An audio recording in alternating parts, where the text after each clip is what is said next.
திராவிட இயக்க சிந்தனையாளர், பேச்சாளர், திராவிட வெற்றி கழகத்தின் முதன்மை செயலாளர் வல்லம் பசீர் அவர்கள். தோழர் வணக்கம். வணக்கம். சட்டமன்ற நிகழ்வுகள் குறித்து கலவையான விமர்சனங்கள் வருது. அதாவது ஒரு புறம் ரீல்ஸ் நடக்கிறீங்கிற விமர்சனம், இன்னொரு புறம் ஒவ்வொரு முறையும் அமைச்சர்கள் எழுந்து ஏதாவது ஒரு விமர்சனத்தை சொல்கிறது, சபாநாயகரே அவங்கள நீங்கள் இப்படி பேசாதீங்க நடக்கிறது. உதயநிதி எந்திரிச்சு பரவாயில்ல, இந்த ஆட்சியில் தான் ஆளும் கட்சி அமைச்சர்கள் பேசியதை குறிப்பிலிருந்து நீக்கிய வரலாறு இந்த அரசுக்கு உண்டு, அதை செய்த பெருமை சபாநாயகர் மரியாதைக்குரிய உங்களுக்கு உண்டு அப்படின்னு பேசியிருக்காரு. இது கிண்டல் எல்லல் எப்படி எடுத்துக்கிட்டாலும் இது உண்மை. எப்பவுமே கிண்டலில் கொஞ்சம் மிகைப்படுத்திய விஷயங்கள் இருக்கும். இது மிகைப்படுத்தலை. உதயநிதி பேசினது 100 விழுக்காடு அப்படியே உண்மை. அதுக்கு அவங்க என்னென்னமோ பதில் சொல்லியிருக்கிறாங்க. அவர் உதயநிதி நிறைய விஷயங்கள் ஊழல் ஃபைல்லாம் எங்கள் மீது இருக்குன்னீங்க, எங்கள் தொடர்பான ஊழல் ஃபைலை ஏன் முதலமைச்சரை அமைதியாக வச்சுருக்கீங்க, திறந்து நடவடிக்கை எடுங்கன்னு உதயநிதி கேட்டிருக்கிறாரு. நிறைய காரசாரமாக நடந்திருக்கு. இதுபோக நிர்மல்குமார் பாத்ரூம் அமைச்சர்னு சொன்னதுலேருந்து சங்கி அமைச்சர்னு இவங்க சொன்னது, கரூர் கம்பெனி, இதெல்லாம் கொஞ்சம் அவை குறிப்பிலிருந்து நீக்கப்பட்டிருந்தாலும் லைவில் வெளியே வந்துருச்சு. நீங்கள் இதை எப்படி பார்க்குறீங்க? இந்த சட்டமன்ற நிகழ்வுகள் ஆரோக்கியமானதா, எப்படி போகுதுன்னு பார்க்குறீங்க? சட்டமன்றத்தில் திராவிட முன்னேற்ற கழகத்தை எதிர்கொள்ள முடியாமல் ஆளுகிற தாவேகா தரப்பு தடுமாறுகிறது என்றுதான் நான் பார்க்கிறேன். தாவேகாவுக்கு இது புதிய அனுபவம் என்று சொன்னாலுமே கூட, குறைந்தபட்சம் அந்த கட்சியில இருக்கக்கூடிய செங்கோட்டையன் போன்ற ஜேசிடி பிரபாகர் பேரவைத் தலைவர் போன்றவர்கள் சட்டப்பேரவையினுடைய நிகழ்விலே எப்படி நடந்து கொள்ள வேண்டும் என்கிற ஒரு அனுபவத்தை அவர்களுக்கு பகிரவாவது செய்ய வேண்டும். கற்றுக் கொடுப்பது என்பது இயலாத காரியம். இவர்கள் கற்றுக்கொள்வதை போல தெரியவில்லை. கற்றுக்கொள்வதற்கு ஒரு போதுமான அறிவு தேவைப்படுகிறது. அந்த அறிவு இவர்களிடத்துல இருப்பதாக நான் உணரவில்லை. குறைந்தபட்சம் அவர்களுக்கு அவர்களுடைய பொறுப்பையாவது உணர வைக்க வேண்டும். நீங்க குறிப்பிட்டதை போல பேரவையிலே கூடுதலாக ஆளுங்கட்சியினுடைய தரப்பிலிருந்து பேசப்பட்டிருக்கிற கருத்துக்கள் இந்த முறைதான் அவை குறிப்பிலிருந்து நீக்கப்படுவது அதிகமான முறை என்று நான் பார்க்கிறேன். எத்தனையோ ஆட்சிகள் இருந்திருக்கு சார். எதிர்கட்சிகளினுடைய அந்த உரைதான் அவை குறிப்பிலிருந்து நீக்கப்படும். அது ஆளுகிற தரப்பிலிருந்து கொடுக்கப்படுகிற அழுத்தத்தால் பேரவைத் தலைவர் எப்பவுமே அதை செய்வாரு. ஆனா இப்ப எந்த அழுத்தமும் இல்லாமல் பேரவைத் தலைவர் அவர்கள் ஆளுகிற தரப்பில் இருக்கக்கூடியவர்களுடைய உரையை நீக்குகிற அளவுக்கு ஒரு தரம் தாழ்ந்த பேச்சு, சம்பந்தம் இல்லாத பேச்சு ஒரு 10 தடவையாவது இது வரைக்கும் பேரவைத் தலைவர் ஜேசிடி பிரபாகர் சொல்லியிருப்பாரு. நீங்க சப்ஜெக்ட்ல பேசுங்க, சப்ஜெக்ட் ஓரியன்டா மட்டும் பேசுங்க, சப்ஜெக்டுக்கு வெளியில போய் நிறைய பேசுறீங்க, அந்த மாதிரி பேசாதீங்க அப்படிங்கிற கருத்தெல்லாம் அவர் தொடர்ச்சியா சொல்லிட்டே வர்றாரு. இன்னைக்கு கூட பாருங்களேன், கரூர் கம்பெனி அப்படிங்கிறது ஒரு தனி மனித விமர்சனம் தானே. அது என்ன கரூர் கம்பெனி அப்படின்றது? அப்ப நீங்க சங்கி அமைச்சர்னு சொன்னா கோவப்படுறீங்க. இது ஒரு பாரதிய ஜனதா கட்சியினுடைய பாணி சார். இது பாரதிய ஜனதா கட்சி நீங்க துவக்க நிலையில இருந்து எடுத்துக்கங்களேன், இப்ப பார்க்க வேண்டாம். துவக்க நிலையிலிருந்து பாரதிய ஜனதா கட்சியினுடைய விமர்சனத்தை நீங்க பாத்தீங்க அப்படின்னு சொன்னா அது தனி மனித விமர்சனம் தான். சோனியா காந்தி மீது 1000 கருத்து முரண்பாடுகளை வைக்கலாம். சோனியா காந்தி காங்கிரஸ் கட்சிக்கு தலைமை பொறுப்பு இருக்கக்கூடாதுன்னு சொல்லலாம். அதுக்கு நிறைய காரணங்கள் உண்டு. ஆனா சோனியா காந்தி ஒரு இத்தாலி நாட்டை சேர்ந்தவர். அவர் எப்படி இத்தாலி நாட்டை சேர்ந்தவர் இங்க காங்கிரஸ் கட்சிக்கு தலைமை ஏற்கலாம்ங்கிற முதல் விமர்சனத்தை, தனி மனித விமர்சனத்தை வைத்தது பாரதிய ஜனதா கட்சி தான். நீங்க மறந்துடக்கூடாது. அதே போல மன்மோகன் சிங் என்பவர் அரசியல் மாச்சரியங்களுக்கு அப்பாற்பட்டு ஒரு தலை சிறந்த பொருளாதார மாமேதை என்கிற இடத்தை பெற்றவர், நேர்மையாளரும் கூட, அப்பழுக்கற்ற ஒரு பிரதமராக இருந்தவர் என்பவர் தான் மன்மோகன் சிங். அவர் குறித்து நீங்க 1000 விமர்சனத்தை வைங்க. அவர் சோனியா காந்தியினுடைய கைப்பாவை, அவர் ஒரு பப்பட் என்கிற அந்த மனநிலையிலிருந்து விமர்சனத்தை வைத்தது பாரதிய ஜனதா கட்சி தான். எனவே அந்த கால் சட்டை போட்டு இருக்கக்கூடியவர்களுக்கு இருக்கக்கூடிய இயல்பான அந்த மனநிலை என்பது தனி மனித தாக்குதல் தான். அது தனி மனித தாக்குதலை அப்போதும் தொடுத்து கொண்டே இருப்பார்கள். அங்கிருந்து வந்திருக்கிற காரணத்தால் அந்த பாரம்பரியத்தை அப்படியே பின்பற்றுகிறார் நிர்மல்குமார் என்றுதான் நான் பார்க்கிறேன். அவர் ஒரு நாக்பூர் ப்ராடக்ட் தான். அதனால அந்த மனநிலையிலேயே அவர் வெளிப்படுறாரு. இன்னைக்கு பாத்ரூம்குள்ள போய் ஒழிஞ்சிட்டீங்க. இதே திருப்பி கேட்கறதுக்கு எவ்வளவு நேரம் ஆயிரும்? சரி சார், பாத்ரூம்லயாவது 3 மணி நேரம் இருந்துட்டு திரும்பி கைது நடவடிக்கைக்கு தன்னை உட்படுத்தி கொண்டார் உதயநிதி ஸ்டாலின். கரூர் விவகாரத்துல நீங்க எல்லாம் எங்க போய் புட்டிக்கிட்டு இருந்தீங்க? புஷி ஆனந்த் எங்க இருந்தாரு? நீங்க எங்க இருந்தீங்க? உங்க தலைவர் எங்க இருந்தாரு? 90 நாள் நீங்க 3 மணி நேரம் சொல்றீங்களே, 3 மாசம் எங்க இருந்தீங்க? வெளியிலேயே வராம தானே இருந்தீங்க. அப்ப எந்த பாத்ரூம்குள்ள இருந்து பூட்டிக்கிட்டீங்க நீங்க அப்படிங்கிற கேள்வியை திருப்பி கேட்க முடியும் தானே. நீங்க ரொம்ப அழகா எதிர்கட்சி தலைவர் தனக்கே உண்டான அந்த கலைஞருடைய வழித்தோன்றல் என்கிற நிலையிலிருந்து அழகா சொல்லிட்டாரு. நான் வந்து என்னென்னதுக்கோ அமைச்சர் வச்சிருக்கீங்கன்னு நினைச்சேன், பாத்ரூம்ல இருக்கிறதுக்கெல்லாம் அமைச்சர் வந்து ஆய்வு செய்யறாரு அப்படிங்கறத இன்னைக்குதான் நான் பாக்குறேன் அப்படின்னு தன்னுடைய பாணியில வந்து யாரு எவ்வளவு நேரம் பாத்ரூம்ல இருக்காங்கிறதுக்கெல்லாம் ஒரு அமைச்சர் வச்சிருக்கீங்க அப்படிங்கிற மாதிரி கிண்டல் அடிச்சு விட்டாரு. ஆமா, ஒரு அமைச்சர் வச்சிருக்கீங்க. அப்புறம் அப்படித்தானே நீங்க இப்படி பேசும்போது அவர் அப்படித்தானே பேசியாக வேண்டிய கட்டாயம் இருக்கு. நீங்க என்ன குரல் கொண்டு உங்களுடைய தரத்தை பதிவு செய்றீங்களோ அதே குரல் கொண்டு உங்களுக்கு மதிப்பளிக்க வேண்டிய பதிலை தந்துதானே ஆக வேண்டும், வேற வழி இல்லை தானே. அதனால நீங்க அந்த நிர்பந்தத்துக்கு அவர் ஆளாக்கிறீங்க, அவர் பதில் சொல்றாருன்னு தான் பாக்குறேன். மொத்தத்துல எந்த விஷயத்தையும் ஆக்கப்பூர்வமாக பேசிவிடக் கூடாதுங்கிறதுல தாவேக்கா ரொம்ப உறுதியா இருக்கு சார். இது ஒரு ஃபெயிலியர் கவர்மெண்ட் சார். 100 நாள் இவங்க ஆட்சி வந்து நிறைவு பெற்றுச்சுன்னு இவங்க 100வது நாள் விழா கொண்டாடுறாங்க இல்லையா. உண்மையிலே இது ஒரு அன்ஃபிட் கவர்மெண்ட், ஒரு அன்ஃபிட் சிஎம். இந்த சிஎம் நீங்க இன்னைக்கு என்ன விவாதத்துக்கு எடுத்துக்கொள்ளப்பட வேண்டியது அப்படின்னு பார்த்தா, மின்சார கட்டணம் உயர்வு சார். 6000 ரூபாய் மின்சார கட்டணம் வந்த இடங்கள்ல இப்ப வந்து 18,000 ரூபாய் மின்சார கட்டணம் வருது சார். எங்க வீட்டுக்கு வழக்கமா 12,500 ரூபாய் 13,000 ரூபாய் வரும் சார். இந்த மாசம் 28,500 ரூபாய் வந்திருக்கு சார் மின்சார கட்டணம். அது வந்து டெக்னிக்கல் எரராகவே இருக்கட்டுமே. அது எப்படி சார் டெக்னிக்கல் எரரை நீங்க வந்து ரெக்டிஃபை பண்ண போறீங்கன்னு ஒரு கேள்வி எழுப்புனா அரசிடம் அதுக்கு பதில் இல்லை. ரொம்ப சிம்பிளா நான் இப்படி புரிஞ்சுக்கிறேன். ஒருவேளை இது டெக்னிக்கல் எரர், எனக்கு 28,500 ரூபாய் வந்துருச்சு, நான் இந்த மாசம் கட்டலைன்னா என்னுடைய ஃபியூஸை பிடிங்கிட்டு போடுவாங்க சார். என் வீட்டுல எலக்ட்ரிசிட்டி இருக்காது. இது வந்து டொமஸ்டிக் எலக்ட்ரிசிட்டிக்கு மட்டும் இல்ல, கமர்ஷியலுக்கும் அப்படிதான். நீங்க ரெசிடென்சியல் பர்பஸுக்கு மட்டும் அப்படி பார்க்காதீங்க, கமர்ஷியலுக்கும் அதான். கமர்ஷியலா வர்றவங்களுக்கு வந்து கிட்டத்தட்ட 3 மடங்கு வந்திருக்கு. வாட்டர் சர்வீஸ் வச்சிருக்கிற பையன், எங்க வீட்டுக்கு பக்கத்துல இருக்கிற பையன், அவன் 4,500 ரூபாய் எலக்ட்ரிசிட்டிக்கு பில்லு கட்டிட்டு இருந்திருக்கான். இப்ப அவனுக்கு 13,000 ரூபாய் எலக்ட்ரிசிட்டி பில் வந்திருக்கு. இப்ப ஒரு மாசம் அவன் கட்டாம விட்டான்னா அவனுக்கு நீங்க வந்து எலக்ட்ரிக் கனெக்ஷனை கட் பண்ணிடுவீங்க, கரண்ட் கனெக்ஷனை கட் பண்ணிடுவீங்க. கட் பண்ணிட்டீங்கன்னா அவன் எப்படி தொழில் பண்ண முடியும்? அப்ப இந்த 12,000 கட்டிட்டா திரும்ப கொடுப்பீங்களா அடுத்த மாசம்? அதை காம்பன்சேஷன்ல நீங்க கழிச்சுக்குவீங்களா? அந்த மாதிரி ஏதாவது ஒரு உத்தரவாதத்தை கொடுக்குறீங்களா? அரசு தரப்பிடமிருந்து ஏதாவது ஒரு விளக்கம் இருக்கா? இன்னொரு ரொம்ப முக்கியமான விஷயம், நான் ரொம்ப டீப்பா இந்த எலக்ட்ரிசிட்டி விஷயத்துல நிர்மல்குமாருடைய கையாலாகாத தரத்தை தான் பாக்குறேன். இந்த நிர்மல்குமார் என்ன சொன்னாரு? ஏங்க சென்னையில பவர் கட்டுனப்ப ஆவடியில வந்து ஃபியூஸ் கேரியரை வந்து திமுக காரங்க புடுங்கிட்டு போயிடுறாங்க ஒரு குற்றச்சாட்டை சொன்னார்ல சார் அவரு. ஆவடியில ஃபியூஸ் கேரியர் புடுங்கிட்டு போயிட்டா அது எப்படிங்க அண்ணா நகர்ல எலக்ட்ரிசிட்டி கட் ஆகும்னா? ஆமா, அப்படிதான் கட் ஆகும்னு சொன்னார். சரிங்க, நாங்க நம்புறோம். அமைச்சர் பொய் சொல்ல மாட்டாரு, பொறுப்போடு பேசுறாரு. காலையில ஃபியூஸ்க்கு கட் பண்ணா நைட்டு கரண்ட் கட் ஆகுது சார். நான் அது ஆவடியில அண்ணா நகர் வரைக்கும் வரணும்ல சார். அது கொஞ்சம் லேட் ஆயிடுச்சுன்னு நீங்க நினைச்சீங்க, டிராபிக் சிக்கிடுச்சுன்னு வச்சுக்கீங்க. நீங்க அமைச்சரை தப்பாவே புரிஞ்சுக்கிறீங்க. கொஞ்சம் தாமதமா வந்துருச்சு.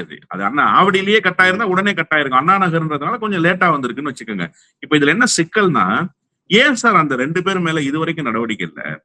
அந்த சிசிடிவி காட்சிகள்ல பதிவாயிருக்குல்ல சார், அது அவங்களை கண்டே பிடிக்க முடியலையா சார்? ஸ்காட்லாந்து யார்டுக்கு இணையான போலீஸை நம்ம வச்சிருக்கோம்னு பெருமை பேசிட்டு இருக்கோமே, அந்த சென்னை மாநகர போலீஸ் என்ன சார் பண்ணுது?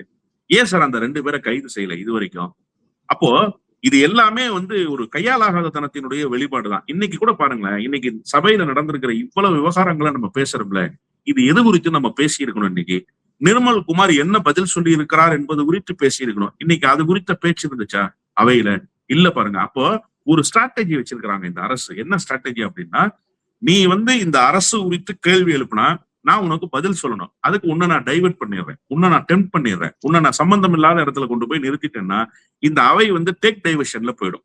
இப்ப இன்னைக்கு கேள்விக்கு நிர்மல்குமார் பதில் சொல்லி பேசி இருந்தா அது ஆரோக்கியமான விவாதமாக இருந்திருக்கும். இந்த அரசு என்ன பதில் சொல்றதுன்றத நம்மை போன்றவர்கள் கேட்டு தெரிந்து கொண்டிருக்கலாம். ஆனா இந்த அரசு பதில் சொல்ல முடியாத இடத்தில் இருப்பதை வெளிப்படையாக எப்படி ஒத்துக்குதுன்னா, டேக் டைவர்ஷன் போட்டு ஒத்துக்குது. இப்ப சப்ஜெக்ட தேவையில்லாம வேற பக்கம் திருப்பியதன் மூலமாக இந்த அவை நிறைவு பெற்று விட்டது. ஏன் எலக்ட்ரிசிட்டி பில் இவ்வளவு கூடுதலாக வந்துச்சுங்கிறதுக்கு பதில் இல்லை. மொத்தத்தில் இந்த அரசு ஒரு ஃபெயிலியர் அரசு, தோல்வி அடைந்திருக்கிற அரசு. இந்த தோல்வி அடைந்திருக்கிற அரசு தன்னுடைய தவறுகளை மறைத்துக் கொள்வதற்காக அவையை அலங்கோலமாக நடத்தி கொண்டிருக்கிறது என்றுதான் நான் பார்க்கிறேன். அதாவது இன்னைக்கு கடந்த முறை வரும்போது எது வைரல் ஆச்சுன்னா, ஃபைல்ஸ் எங்கிட்ட வந்துருச்சு, அதை திரும்பி பார்க்க, அதை புரட்ட வச்சிடாதீங்க, அது ரொம்ப நேரம் ஆகாது அப்படின்னு அவர் சொன்னது வந்து விவாதமாச்சு. அதுக்கு அது அப்படியே போயிடுச்சு. ஊழல் குறித்து எதுவுமே வரல, யார் மீது ஊழல் எதுவுமே வரல.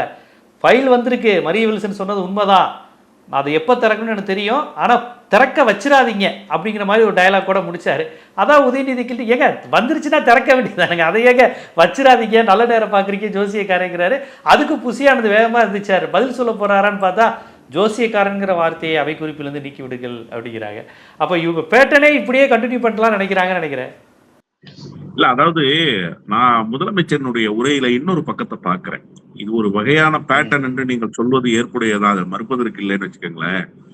இந்த ம், ஸ்ட்ராட்டஜிய இடைத்தேர்தலுக்கு கொண்டு போறதுக்காக அவங்க முயற்சி பண்றாங்க. இப்ப இந்த ஃபைல் இருக்கு, ஓ, நான் ஓபன் பண்ணிடுவேன், ஓபன் பண்ண வச்சிடாதீங்க அப்படிங்கிறது எதுக்காகன்னா, அவர் இன்னொரு செய்தியை கூடுதலாக சொல்றாரு விஜய். என்ன ம், சொல்றாருன்னா, இடைத்தேர்தலில் அவங்களுக்கு ஒரு வெற்றி கிடைக்கட்டுமேங்கிறதுக்காக நான் போயிட்டு போகுதுன்னு விட்டுருக்கேன் அப்படின்றாரு. இப்ப இது என்னன்னா, திமுக இடைத்தேர்தலில் வெற்றி பெறும் என்பதை ஒப்புக்கொள்றாரு விஜய். இடைத்தேர்தலில் திமுக வெற்றி பெற்றால் இது எப்படி 2 விதமாக பயன்படுத்துவாங்க. ஒண்ணு, இடைத்தேர்தல் பிரச்சாரத்துல 3 ஃபைல் என் டேபிள்ல இருக்குன்னு சொன்னேன். இதுவரைக்கும் பதில் பேசல திமுக. திமுக ஏதாவது பேசினா அந்த ஃபைலை ஓபன் பண்றேன்னு சொல்லி கீழ் நிலையில் இருக்கக்கூடியவர்கள் அந்த ரீல்ஸ் போடுவதற்கு கண்டென்ட்டை உருவாக்கி கொடுத்து, எங்க அண்ணன் கையில ஃபைல் இருக்கு, எப்ப வேணாலும் எங்க அண்ணன் ஓபன் பண்ணுவாரு, ஓபன் பண்ணும்போது நீங்க எல்லாம் ஜெயிலுக்கு போயிருவீங்கிற ஒரு தொனி அரசியலை அவர் நிறுவ முனைகிறார் அப்படின்னு நான் ஒரு பக்கம் பாக்குறேன். இது இடைத்தேர்தல் பிரச்சாரத்துக்கு பயன்படும் கண்டிப்பாக. இதுக்கு ம், திமுக என்ன செஞ்சு அதை முறியடிக்க போகுது? இன்னைக்கு ரொம்ப அழகா எதிர்க்கட்சி தலைவர் சொன்னாரு, நாள் நட்சத்திரம் எதுவும் பாக்குறீங்களான்றதுதான் அவர் கேட்ட கேள்வியினுடைய சாராம்சம். இதை இப்படியே கடந்து ம், போயிடுறதா? தினந்தோறும் இதை மக்கள் மன்றத்தில் அம்பலப்படுத்த வேண்டுமா வேண்டாமா? திமுக அதைத்தான் செய்யணும். இல்லைன்னா ம், இது இடைத்தேர்தல் பிரச்சாரத்துல திமுகவுக்கு நெருக்கடியாக வந்து முடியும். இப்படி திமுக ஒரு விவகாரத்தை தாவேக்கா தொட்டுட்டு விட்டுறது இல்ல சார். திமுகவும் அதை தொட்டுட்டு விட்டுட்டா அது திமுகவுக்கு பேக் ஃபயர் ஆயிரும்னு சொல்றேன். திமுக தொடர்ச்சியாக அதை பின்பற்று, தொடர்ச்சியாக அதை ஃபாலோ பண்ணி, இப்ப இன்னைக்கு மின்சார கட்டண உயர்வு குறித்து பேசினாங்க. இன்னைக்கு அவை ஒரு மாதிரியா குழப்பமான மனநிலையில முடிஞ்சது இல்லையா? அதோட அப்படியே விட்டுட்டு நாளைக்கு வேற ஒரு பக்கம் போக கூடாது. நேத்து நாங்க கேட்டோம், அதுக்கு பதில் இல்லை. ஏன் பதில் இல்ல? அதுக்கு இப்ப நீங்க பதில் சொல்ற வரைக்கும் நாங்க அவையை நடத்த விட மாட்டோம்னு சொல்றதுல திமுகவுக்கு என்ன சங்கடம் இருக்கு? திமுக அதை செய்யணும் ஒண்ணு. ரெண்டாவது, இப்ப ஃபைல் இருக்குன்னா இவரு முதலமைச்சர் ஆவதற்கு முன்பு என்ன சொன்னார்? ஊழலுக்கு எதிரான மனநிலையில் தான் நாங்கள் இருக்கிறோம், ஊழலுக்கு எதிராக இருப்பதுதான் எங்களுடைய நிலைப்பாடுன்னு சொன்னாரு. ஆட்சி அதிகாரம் வந்ததற்கு பிறகும் ஊழல் செய்ய நாங்க யாரையுமே அனுமதிக்கல, ஊழல் முற்றிலுமாக ஒளிந்து விட்டதுன்னு சொன்னார். ஊழலை ஒழிச்சிட்டாரு அப்படின்னு வைகோ கூட அதற்கு சாட்சி பகிர்ந்தார். இப்ப என்ன கேள்வி ஆமா, அப்படின்னா, ஊழலை நீங்க ஒழிச்சிட்டீங்க, ம், ஊழல் ஒழித்து கட்டப்பட்டு விட்டதுன்னு சொன்னா, ஊழல் செய்திருக்கிற ஒரு அமைச்சர் குறித்த கோப்பு உங்க கையில இருக்கு அப்படின்னா, ஏன் நீங்க லஞ்ச ஒழிப்புத்துறைக்கு அதை கொடுக்கல? ஊழல் தடுப்பு பிரிவுக்கு ஏன் அதை நீங்க கொடுக்கல? கொடுத்து ஏன் எஃப்ஐஆர் ஃபைல் பண்ணல? சார், பேசாத ஒரு பொருளுக்காக உதயநிதி ஸ்டாலினை நீங்க ஓடி ஓடி கைது செய்றீங்க சார். 9 செக்ஷன் போடுறீங்க சார். நீங்க சொல்றது ஒரு செய்தி, ஆனா போட்டிருக்கிற செக்ஷன் வேற செக்ஷனா இருக்கு சார். நான் பெயிலபிள்ல கேஸ் போடுறீங்க சார். கோர்ட் கேட்டா சொல்றீங்க நாங்க காவல் நிலையத்தினுடைய பிணையில வெளியில விட்டுருவோம்னு சொல்றீங்க. அது எப்படி சார் நான் பெயிலபிள் செக்ஷன்ல கேஸ் போட்டு காவல் நிலையத்தினுடைய பிணையில நீங்க வெளியில விடுவீங்கன்னு கேட்டா, இல்ல இல்ல நாங்க விட்டுருவோம்னு சொல்றாங்க. இவ்வளவு அவசரம் காட்டுகிற ஒரு அரசு கோப்ப மேசையில் வைத்துக் கொண்டு ஏன் நடவடிக்கை எடுக்கல அப்படின்னு கேட்டா, நான் காத்து இருக்கிறேன் அப்படின்னு சொன்னா, அப்ப அந்த ஊழலுக்கு நீங்கள் துணை போயிருக்கிறீர்கள் என்றுதான் பொருள். அப்போ உங்களுக்கு நேரம் வரும்போது இதை அரசியல் சாதக பாதகங்களை பார்த்து பயன்படுத்துகிறீர்கள் என்றுதான் பொருள். ஒரு அரசு இப்படியா இயங்க வேண்டும் ஒரு பக்கம். இன்னொரு பக்கம் ரொம்ப முக்கியமான செய்தி இதுல ஒண்ணு இருக்கு.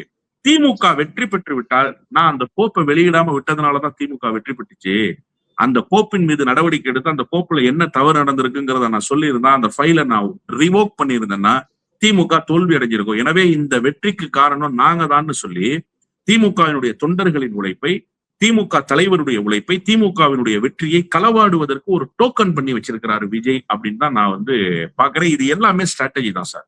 அவங்க நேரடி அரசியல் இருக்கிறார்களே தவிர, செய்வதெல்லாம் கொள்ளைப்புற வழியாக போகிற வேலைகளைத்தான் செய்து கொண்டிருக்கிறார்கள்.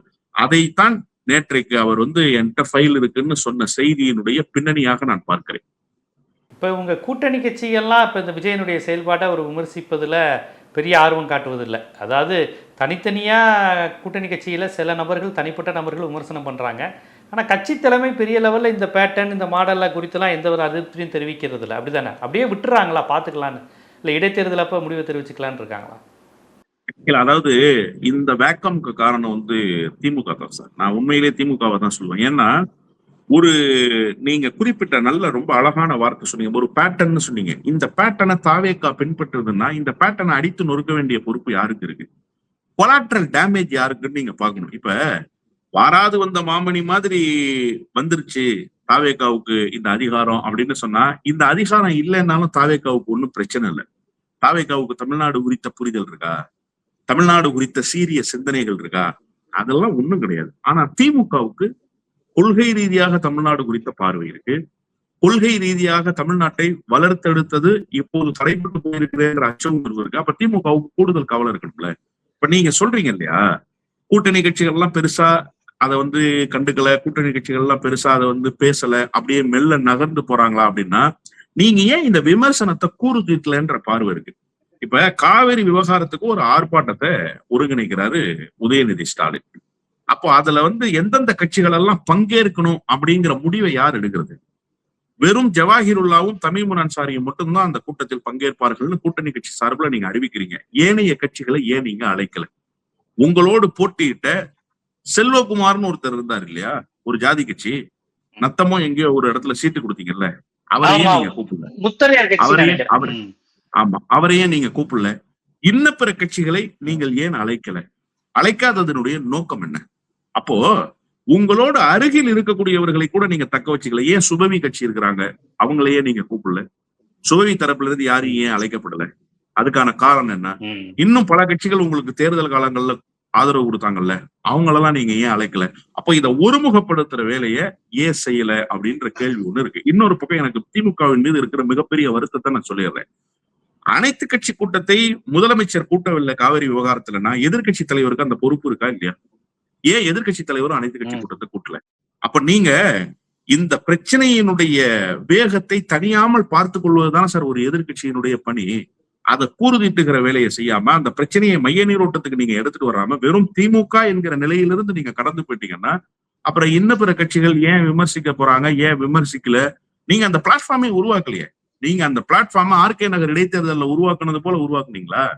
உங்களுக்கு இப்ப ஒரு விரக்தி மனநிலை வந்துருச்சான்னு எனக்கு தெரியல. காங்கிரஸ் போயிடுச்சு, மதிமுக போயிடுச்சு, விசிக போயிடுச்சு, எல்லாரும் இப்படி போயிட்டாங்க அப்படிங்கிற அந்த மனநிலையில திமுக இருக்கா அப்படிங்கிற ஒரு $1 மில்லியன் கொஸ்டின் இருக்கு. இன்னொரு பக்கம் திமுகவே இந்த தாவேக்காவினுடைய நடவடிக்கை எப்படி அணுகுதுங்கிற ஒரு கேள்வி இருக்குல்ல. ஏவா வேலு எனக்கு மாப்பிள்ள, அவரு எங்க மாப்பிள்ள இப்படிதான் பேசுவாரு, பார்த்து அவர் பேசுறாரு.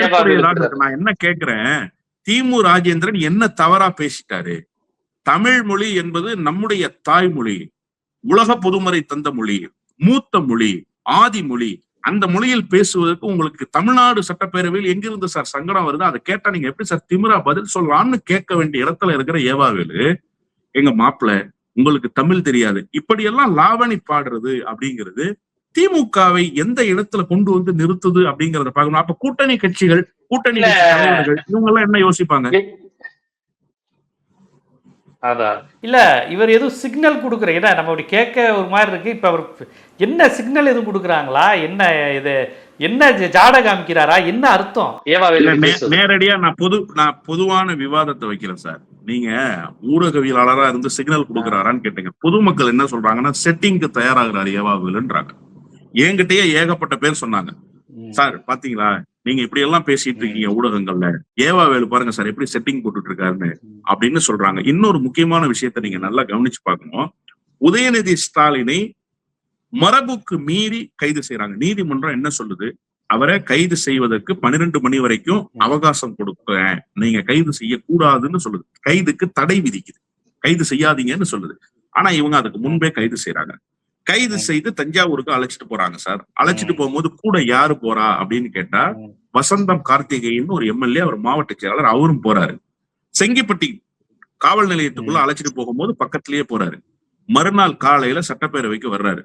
நான் என்ன கேட்கிறேன், நான் திமுக காரன் இல்ல, திமுகவால எனக்கு மாவட்ட செயலாளர் பதவி தரப்படல, எனக்கு 2-3 முறை எம்எல்ஏ வாய்ப்பெல்லாம் கொடுக்கப்படல. இன்னும் சொல்ல போனா திமுகல இருக்கிற யாருக்கிட்டையும் நான் இது வரைக்கும் ஆளுங்கட்சியா இருக்கும்போது கூட போய் நின்றது கிடையாது. ஆனா எனக்கு ஒரு வருத்தமும் வேகமும் இருக்கு.